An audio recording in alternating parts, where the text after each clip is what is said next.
गुंजन अपनी सहेली की शादी के लिए अपने घर बिहार से दिल्ली आई होती है। शादी के दिन वो खूब सज धज कर तैयार होती है। उसकी सहेली पायल की शादी की सारी रस्में हो जाने के बाद गुंजन खाना खाने जाती है, जहाँ इतने पकवानों को छोड़कर वो अपनी प्लेट में ढेर सारे चावल और कुछ सब्जियां रख लेती है। उसकी प्लेट को चावल से भरा देखकर वहीं पर खाना खा रहा संजय उसे घूरने लगता है। तभी गुंजन की नजर उस पर पड़ती है। कहा हो, ऐसे का घूरत हो? कभी किसी लड़की को खाना खाते हुए ना ही देखे हो का? गुंजन की बोली सुनकर संजय उसे देखते हुए मंद मंद मुस्कुराने लगता है। अरे अब भी घूरत हो? ओह अरे, तुमसे ही बात कर रहे हैं हम, बहरे हो का? अरे बिल्कुल नहीं, मेरे कान, नाक, हाथ, मुंह सब ठीक है। वो मैं आपके प्लेट में हद से ज्यादा चावल देख के हैरान हो गया। मतलब इतने चावल लिए हैं तो 2-4 पूरियां भी ले लीजिए। बात ऐसी है कि ये चावल हमरे पेट में जाएगा, ना कि आपके, और हमको चावल ज्यादा पसंद है तो हम वही खाएंगे। अब घूरना बंद कीजिए, हमारे खाने पर नजर लगाएंगे का? नहीं नहीं, मैं क्यों नजर लगाऊंगा, मेरी तो नजर तुम पे ही टिक चुकी है। गुंजन अपने खाने की प्लेट लेकर वहाँ से चली जाती है, लेकिन गुंजन से पहली मुलाकात के बाद से ही संजय के दिल की घंटी उसके लिए बजने लगती है, जिसके बाद से वो गुंजन से मिलने के बहाने ढूंढने लगता है। 2-3 बार उससे मिलता भी है, लेकिन गुंजन उसे भाव नहीं देती। पर संजय हार नहीं मानता और कुछ दिनों बाद संजय को गुंजन की सहेली से पता चलता है कि गुंजन बिहार वापस जाने वाली है। तो वो रेलवे स्टेशन पर जाकर गुंजन से अपने दिल की बात करता है।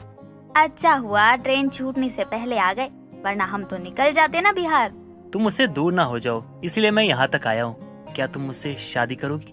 बिल्कुल करेंगे, बस हमरे माँ बाबूजी को मना ले आओ। तुम्हारे लिए तो मैं पूरी दुनिया को मना लूंगा। उसके इतना कहते ही गुंजन संजय के गले लग जाती है। समय बीतता है और गुंजन अपने माता पिता को शहर बुलवा लेती है। तो वहीं संजय भी अपनी माँ कसूती को गुंजन के बारे में बताता है। दोनों परिवारों के बीच बातचीत होती है, जिसके कुछ समय बाद दोनों शादी के बंधन में बंध जाते हैं। सुबह के समय गुंजन सबके लिए रोटी सब्जी बनाती है और अपनी सास कसूती को परोसती है। रे बहू, ये कौन से जानवर के लिए रोटी बनाई सी तने? इतनी मोटी रोटी इंसान ना खाते।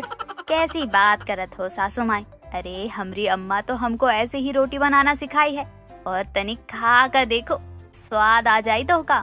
एक तो तेरी बातें मारे पल्ले ना पड़े से, ऊपर से यो भैंस जैसी रोटी मेरे तो चबाई ना जावेगी। वैसे ही मेरे ज्यादा दांत कोनी, जो है वो भी इसको खाकर ना बचेगी। गुंजन, वो मेरी माँ को पतली रोटी खाने की आदत है, तो तुम आगे से ध्यान रखना। ठीक है। कसूती ने सुबह का नाश्ता नहीं किया।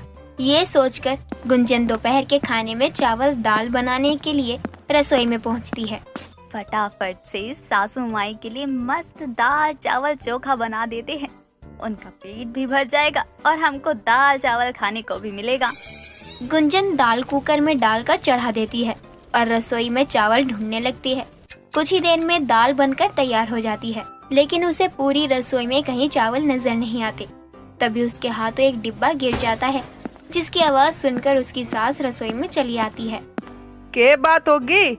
क्यों दोपहर के समय बर्तन खनका रही है बहू? सासू माई, पहले हमको ये बताइए कि ये चावल कौन से कोना में छुपा कर रखी हैं आप? मतलब दाल बनकर तैयार हो गया है और आधा घंटा से हम रसोई में चावल ढूंढ रहे हैं, लेकिन मिल ही नहीं रहा है। चावल? अरे हमारे घर में चावल होते कब है? कोई खाता ही नहीं चावल घर में। क्या कहा आपने? घर में कोई चावल नहीं खाता है?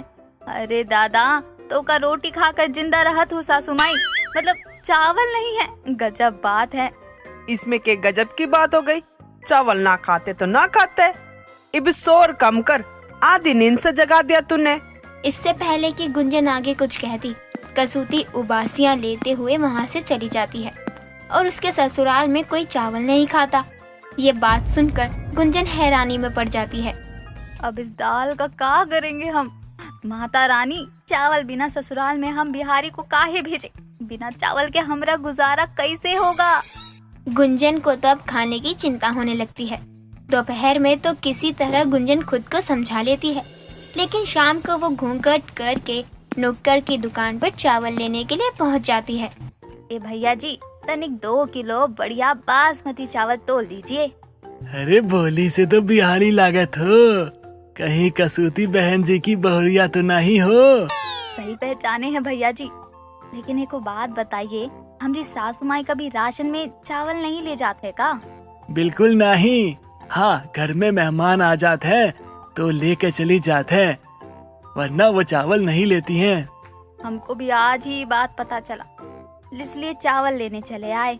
आज तो हम चावल बना कर रहेंगे। हाँ हाँ बिल्कुल, देते हैं।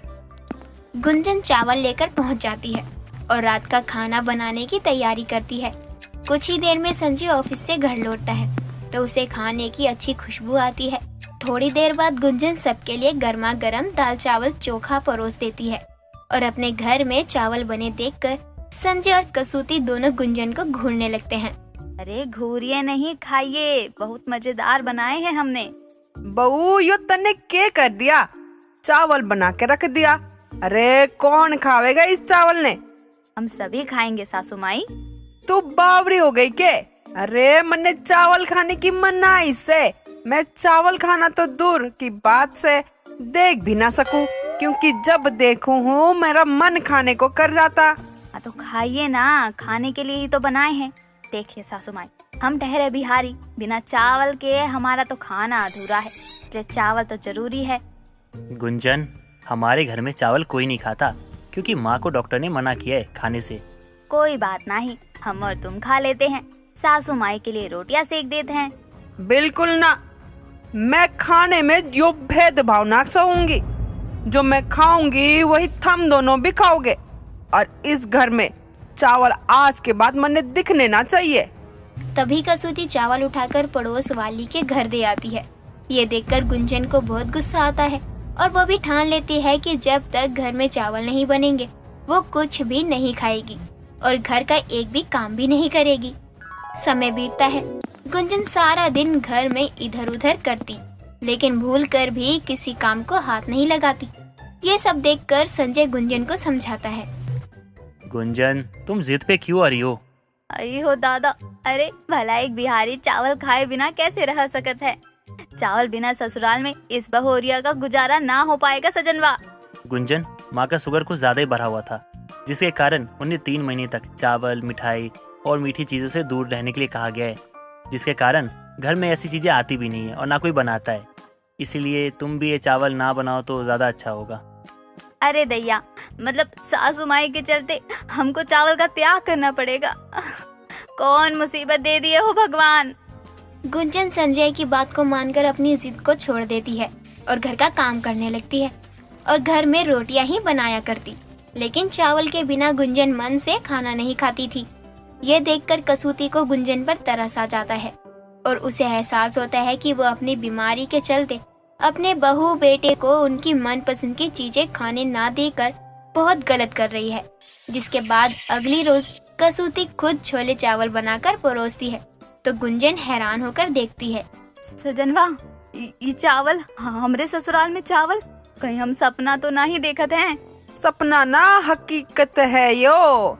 मैंने बनाए हैं चावल। अब मेरी खातिर तने चावल खाने छोड़ दिए तो थारे खुशी खातिर मैंने चावल बना दिए। मैंने एहसास हुआ कि मैं ठीक ना कर रही, इसीलिए तेरे ससुराल में भी चावल बनेंगे। अब कभी कभी मन करे तो खा ले। अपनी सास की ये बात सुनकर गुंजन के चेहरे पर जो खुशी छलकती है वो उसे बयां नहीं कर पाती और खाना शुरू कर देती है। अपनी बहू को खुश देखकर कसूती भी बहुत मुस्कुराती है।